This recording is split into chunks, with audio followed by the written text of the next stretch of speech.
өдрийн мэндийг хүргэе. За ханиад томуу тусгаар бид ихэвчлэн витамин С, халуун цай, дархлаа дэмжих нэмэлт бүтээгдэхүүн хэрэглэдэг. За гэхдээ дархлааны систем хэвийн ажиллахад чимээг өгөн маш чухал үүрэг гүйцэтгэдэг нэг эрдэс бодис байдаг байна. За тэр бол цайр буюу зинк. За цайр дутагдвал хүн амархан ханиад хүрч, шарах удаан эдгэрч, ядарч сулдах хүртэл асуудал гардаг байна. За эрдэмтэд үүнийг хүний амьдрал зайлшгүй шаардлагатай микроэлемент гэж нэрлэдэг байна. За цайр бол хүний биед маш бага хэмжээгээр байдаг боловч зайлшгүй хэрэгтэй эрдэс бодис юм байна. За цайр нь биеийн яс, булчин, арис, элэг, бөөр, нүд гээд баг бүх хэрэгтэнд хэрэгтэй юм байна. За ялангуяа булчин болон яс нь хамгийн их агуулдаг байна. За өнөөдрийн видеогоор цайр дархлаанд яаж нөлөөлдөг, дутагдвал ямар шинж илэрдэг, мөн цайрыг хэрхэн зөв авах талаар энгийнээр тайлбарлая. За цайрын үүрэг нь нэгдүгürt 300 гаруй ферментийн ажиллагаанд оролцдог байна. За хоёрдугаар уурэг нийлэгжүүлэхэд тусалдаг байна. За гуравдугаар шарах эдгэрэлтийг дэмждэг байна. За дөрөвдүгээр амт үнэр мэдрэх чадварыг хэвийн байлгадаг байна. За тавдугаар мөн дархлааны системийг дэмждэг байна. За гэхдээ нэг чухал зүйл бий. Бидний бие цайрыг удаан хугацаагаар нөөцлөж чаддаггүй. Тиймээс өдөр бүр хоолоороо авах хэрэгтэй юм байна. Мөн цайрын дутагдал маш түгээмэл байдаг байна. Шинжлэх ухааны сэтгүүлд мэдээснээр судалгаагаар дэлхийн хүн амын ойролцоогоор 17% нь цайрын дутагдaltaй байж болзошгүй гэж үзсэн байна. Дархлааны системийг та бүхэн мэднэ. Таны биеийн хамгаалтын айрам гэж та бодож болно. Вирус, бактери таны биед орж ирэхэд энэ айрам нь халдвартай тэмцдэг байна. Харин цайр бол тэр айрамыг хүчтэй ажилуулахад нь тусалдаг маш чухал эрдэс юм байна. Нэгдүгээр цайр нь ТС гэж нэрлэгддэг дархлааны чухал эсүүдийн үйл ажиллагаанд оролцдог байна. Эдгээр эс вирус болон халдвартай тэмцдэг гол хамгаалагчд юм байна. Цайр дутагдвал эдгээр эсийн үйл ажиллагаа сулрах эрсдэлтэй болдог байна.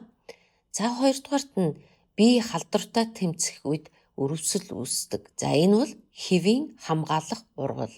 Гэхдээ өрөвсөл хэд их болоход өөрийн эд эрхт нь хор нөлөө үзүүлж эхэлдэг байна. Цайр энэ тэнцвэрийг хадгалахад тусалдаг байна. Гуравдугаарт цайр нь антиоксидант үйл ажиллагаанд оролцдог. Өөрөөр хэлбэл эсийг гэмтээдэг чөлөөт радикалаас хамгаалахад тусалдаг гэсэн үг юм байна. Дөрөвдүгээрт нь зарим судалгаагаар ханиад ихснээс хойш эхний 24 цагийн дотор цайр хэрэглэх юм бол өвчний үргэлжлэх хугацааг багасгаж болохыг харуулсан байна. Nature сэтгүүлд дурддагдсан судалгаагаар цайр ханиадны үргэлжлэх хугацааг дунджаар 33% багасгадаг гэж тогтоосон байна. Зарим хүмүүс цайрын дутагдлалд илүү өртөмтгэй байдаг. Тухайлбал ургамлын гаралтай хоол түлхүү иддэг хүмүүс, настай улсууд, мөн жирэмсэн болон хөхүүлэгчүүд, хоол шингэлтийн асуудалтай хүмүүс, арх хэрэглэдэг хүмүүс цайрын дутагдлалд ордог байна.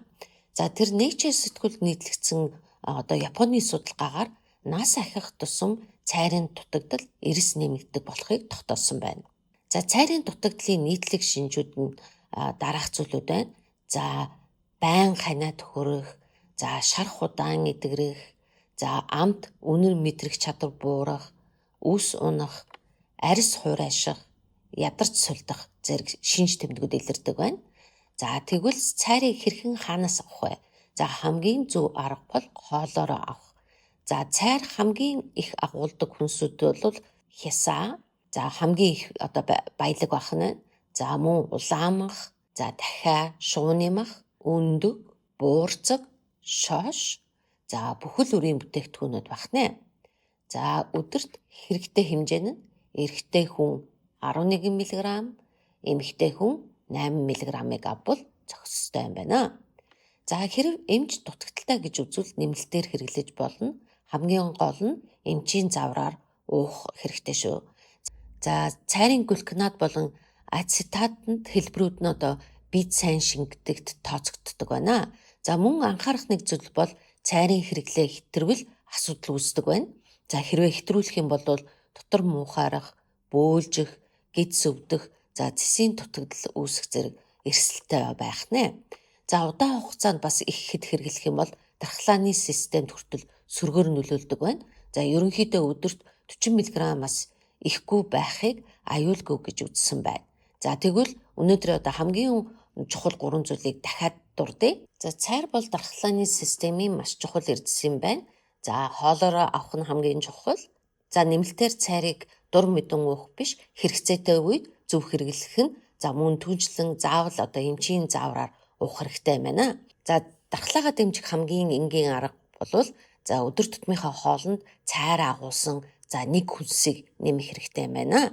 За ингээд энэ өнөөдрийн видеогоо дуусгая. Хэрвээ танд видео таалагдсан бол лайк дарж subscribe хийгээрэй. За дараагийнхаа видеон дээр уулзцгаая. Баярлалаа, баяртай.